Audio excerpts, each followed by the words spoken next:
boys and girls, Elton here. So here's an oddball for you here, and I'm sure even here in Montreal there must have been a few of these putting around back in the day. It's a Citroen 2 chevaux, and chevaux meant horses, so I don't know, I think at first they were known as 2 horsepower. Some people don't have a clue, eh? They just look at the car, they never see the person photographing or filming, they don't have a clue. And they were just beautiful little cars. They looked lower than other type of cars in their class, you know. Look how low that is and sleek. It was very unusual type of car, you know, and traction avant, which means it was front wheel drive. And that's funny. I knew a guy who had one of these once, and it kind of bothers me to film it because I seem to recall this guy gypping me somehow. Look at the seats, eh? It's so strange. They had those bars on there, like a bus.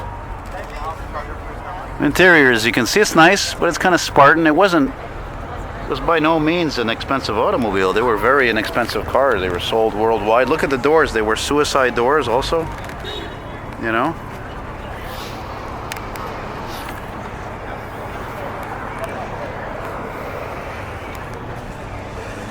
Jesus, Murphy, where's the taillight? Oh, there it is. Oh, wow, that's weird. Look at that. The taillights are so low you can't even see them. That's fucking weird.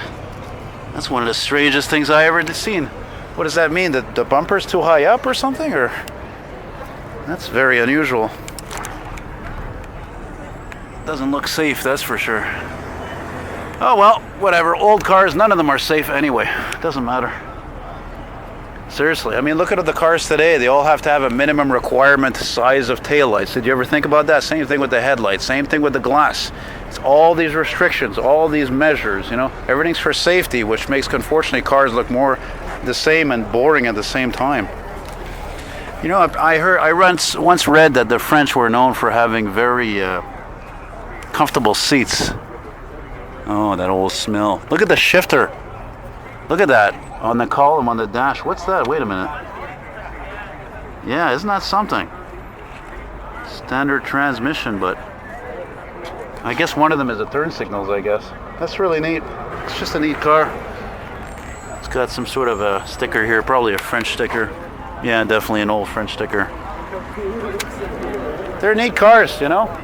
Again, like I said, you just don't see many of these around here, I guess, unless you're in France or Europe or something. I think the wheels on this were probably before white, but anyway, it's just a beautiful design. Just a beautiful automobile. 4 cylinders. Very classy, elegant looking car. And next to the Citroen DS that came out in '53, these cars are really coveted. You know, they're considered to be some of the most beautiful French cars ever made. Anyway, bye. So let me ask you a question, my friend. Pourquoi que les marker lights, ils sont rouges? J'ai remarqué ça tout de suite, je trouvais ça spécial. C'est moi qui les ai posés à l'envers. The owner, he says it's me. He says I put those marker lights upside down. That's a nice joke. I don't know. I guess maybe you couldn't find replacements for it. And they look like they could be for a Volkswagen Beetle like tail lights, but it's not impossible. I mean, we're not in France here, you know. You want parts for these cars, you're gonna pay, man, you know. That's how it goes. The gentleman told me that this 53, he said if you were to compare it to the first traction avant, which was a 39, he says it's identical. Similar. Or almost the same anyway. I know the bumper is different. And les ailes, parce que les morceaux de body, là, le frame pour attacher le moteur, le hood, tout ça c'est resté... Wait a minute. Holy cow, I can't believe that happened twice. 2 days ago I was at the weekly car show in Laval, Quebec, and I was filming a Malibu, which was also gray, oddly enough. And here comes these fire trucks responding from Station 2. On the street where the car show is, on Du Souvenir, and got this pumper just leaving there, 275. Imagine that. Go figure. At least I got some energy, even though I've been drained for like, what, a week and a half.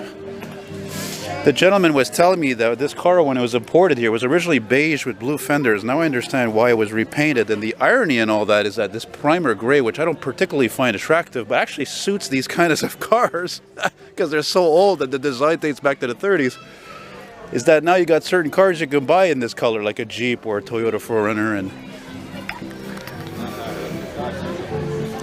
it's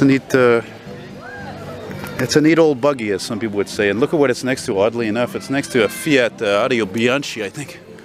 No, it's a Fiat 126. I remember seeing some of these when I was in Cuba in 2007. And it's probably a wretched little car, but still, it's unusual, it's rare. It's funny how even the rims they're not white. Like you see this one here, I think I may or may not have filmed this one over here at the Orange Julep, but I could swear, like I told the owner, that the one I saw at the Julep had smaller hubcaps on it, I could swear. Well, so far, unfortunately, with all the cars here, I think I filmed every classic car that I like here on different other occasions, so I don't know, man. This doesn't look like it's going to get better than this, really. What does this say? R-I-K. I don't know. It looks like it says Citroen Club. Look at the bolts were put through the plate to put it on there. Isn't that something? Ah. Well, it's just an elegant design, eh? I mean, really. It's just a very elegant looking car. Interesting about, look again, where they put the turn signals. Isn't that strange, eh? The Europeans, the French, they were different like that. And oddly enough, when the Citroen DS came out, which was much more aerodynamic than this, actually it was the complete opposite of this, they put the turn signal lights like on the sail panel, just like right, let's say about here where the rear windows are. Oh, did I tell you where we are? No, I didn't. They were in Outremont here, beautiful Outremont here in Montreal, Sunday afternoon, ideal temperature. I don't know, one of the things that always strikes me about these cars is that lever, that gear shift lever. It's odd. I don't know why I find it odd. It looks almost out of place even. It's strange. Restored interior, very well restored. Look at the fabric it used and the pattern. It looks just very correct. I don't know what that is. Yeah. Let's see if I can get kind of a side view over there. I don't know. There's this lady hovering around it like I am there.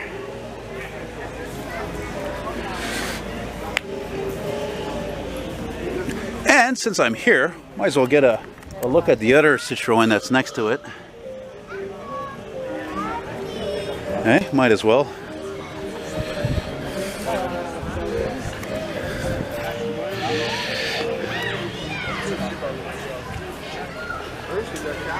See, this one looks like it could be older. I'm not sure. It's got this much bigger bumper on it. See the seats. Look at the seats are different in this one. Well, no, they're not different. They got... This is a 55, this one. Hey, look at that with the blinds there on the rear window. It's pretty neat. Well, there you go, guys. So, yeah, 4-cylinder power. I think somebody's at 6 cylinders even. I think if I research, if I remember correctly. Neat little cars. I'd love to go for a ride in one. More interesting than almost any car of today, that's for sure. Guess it goes without saying. Bye!